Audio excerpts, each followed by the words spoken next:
Mark 10 verse 1 And he left there and went to the region of Judea and beyond the Jordan, and crowds gathered to him again. And again, as was his custom, he taught them. Mark 10 verse 2 And Pharisees came up and in order to test him asked, Is it lawful for a man to divorce his wife?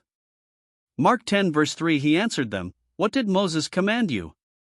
Mark 10 verse 4 They said, Moses allowed a man to write a certificate of divorce and to send her away. Mark 10 verse 5 And Jesus said to them, Because of your hardness of heart he wrote you this commandment. Mark 10 verse 6 But from the beginning of creation, God made them male and female. Mark 10 verse 7 Therefore a man shall leave his father and mother and hold fast to his wife. Mark 10 verse 8 And the two shall become one flesh. So they are no longer two but one flesh. Mark 10 verse 9 What therefore God has joined together, let not man separate. Mark 10 verse 10 And in the house the disciples asked him again about this matter.